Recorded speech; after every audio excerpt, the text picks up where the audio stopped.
Hey everyone, we're on the home stretch, chapter 16 and chapter 17 of my Fire Emblem 8 100% growth Ephraim route playthrough, also known as a board RNGod plays FE8. Vanessa got the boots because she needs to move very far away pretty much every chapter from now on, but this makes her stand out as our best unit ever made. And this chapter is no different. She is going right for the boss kill with Ephraim in tow. And we finally get to use the amazing warp staff, but funnily enough our first warp is not actually getting Vanessa inside, but it's warping Tethys to a very strange location. You'll find out why this is very soon, but suffice it to say I have many warps to spare, and I'm not afraid to use them for interesting purposes from now on. I can use them like Mank style if I want to, and it won't impact the turn count any.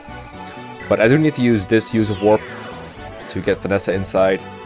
This chapter looks quite a bit different from Erica routes, even though the map is the same, because the starting position is so different, and that makes it one turn pretty much impossible, I think, regardless of the number of warpers or their magic stat. But the 2-turn was still pretty tricky to find out, actually.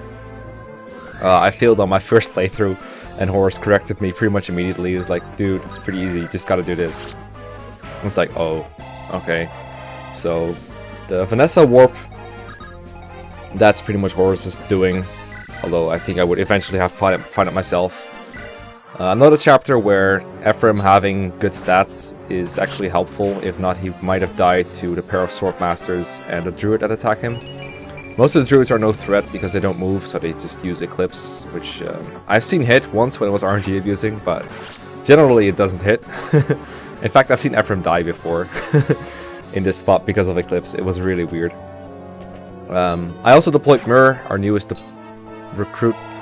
She's fairly inconsequential most of all, but it's like I'm almost using her to RNG abuse because I gotta burn a lot of RNs anyway, and her level ups burn a lot of RNs.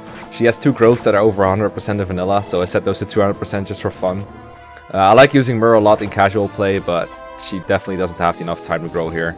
She kinda needs the boots to be effective. She can be useful in vanilla, don't get me wrong, but she's not really that good because her move is only 6. So kind of a waste of wings, honestly. But she's a pretty fun unit to use because of the Mana Key Dragonstone bonuses. She's pretty strong too. But yeah, the boss is Orson. He is just a paladin dude that you can kill with Vanessa. I mean, his story is great. I love Orson as a story character. Anyway, so for chapter 18, I really wanted to purge Tome, and it's on a sage reinforcement that's hopping in around now. But it's pretty hard to get because that sage is so far away, but I think I found a way to get it. It just requires that really weird double warp that I did on turn 1, and it's gonna get even stranger. So the only person who can really get it is Cormag, but he needs to be warped into a position to where I can warp him again, but he also cannot be used, like he can't have used his move before he's warped inside, so I gotta have Mulder warp, and that's why it was important to get Mulder to a Stabs last chapter, and thank god I actually did it. He was really close to not making it. I think he only got it by like 1 or 2 turns of a margin. And also got to trade warp around a little bit, because Archer's got to be the one to warp Cormac inside in order for him to get far enough. Because the way I do it, he has just enough move to where he can kill the Purge Sage from a distance with the Javelin. It's really close. Once again, Cormac not being trained a couple more levels is biting me a little bit, because the Sage rolled up on either HP or defense, I forgot which. And as a result, Cormac doesn't have enough attack to 2-hit KO with the Javelin. So he's gotta get a Pierce or a Crit. I think, in fact, maybe if I used a Short Spear, I would have been able to get a clean 2-hit KO. I should have looked into that, probably. But it's okay. What's a couple more RN birds gonna hurt anyway? Nothing much, right? Salah is spamming Barrier just to show how high his staff rank can get, which is not very high.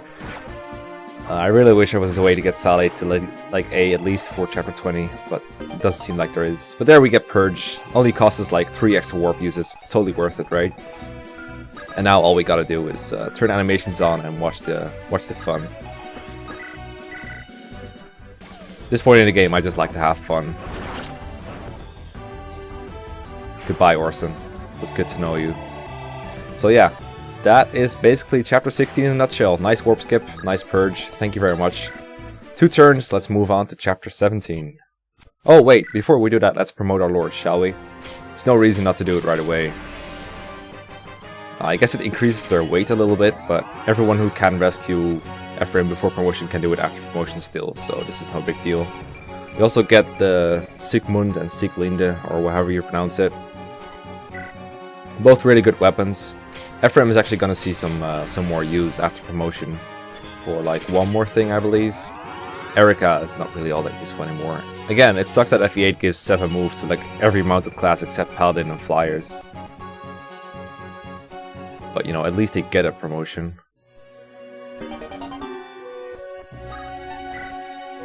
But yeah, let's move on to chapter 17, because that one is pretty cool too. Okay, so chapter 17 can actually be one-turned fairly easily, because with Warp Dance everything, you can be ranged with Leon in turn 1, and it's just a kill boss chapter. Spoilers, you fight Leon in this chapter. Tana was so close to promotion, I thought I'd just get her there here, so I attacked this Paladin with a Killer Lance crit. But Tana's so far behind that she can actually one-shot. And I also line up a nice crit for Mirror, just for fun. But if I keep her there, she actually dies on enemy phase, I believe, so I have to rescue her out of there. I tried so hard to find a way to have her fight all these heroes, perhaps even kill all these heroes, but couldn't really find a way. Unfortunate. I try to have Molder do most of the warping if I can, because he gets a lot more EXP out of it. And I actually need/want Molder to be promoted next chapter. This is where I use the first hammer to repair the warp.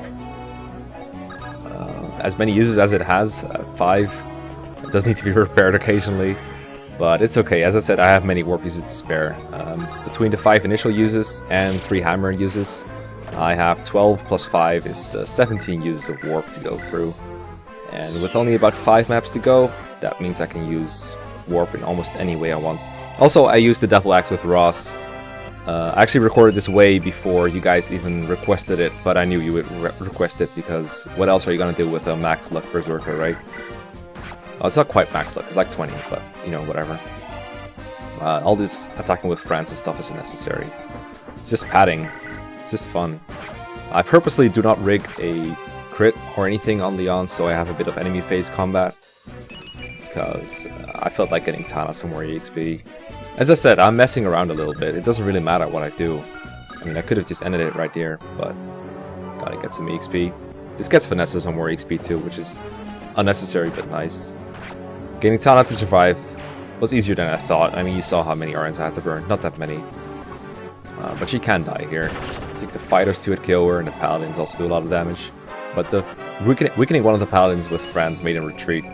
I was actually initially hoping for him to just miss Tana and die, but I welcome this outcome. I think the Sage drops either a Guiding... I think one of the mages drops a Guiding Ring, and the Sage drops a Fimbulvetter. Completely pointless, but what can you do? I know the Berserker has a Dragon Shield.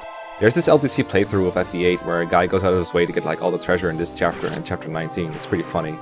I forgot who did it though. If I remember, I will put the link in the description. It was pretty neat though. But yeah, Leon in this chapter is not as bulky as his final chapter variant, so it's pretty easy to go with Vanessa. Goodbye, Leon. That was chapter 17 in 1 turn, and chapter 16 in 2 turns. Thank you so much for watching, and I'll see you next time.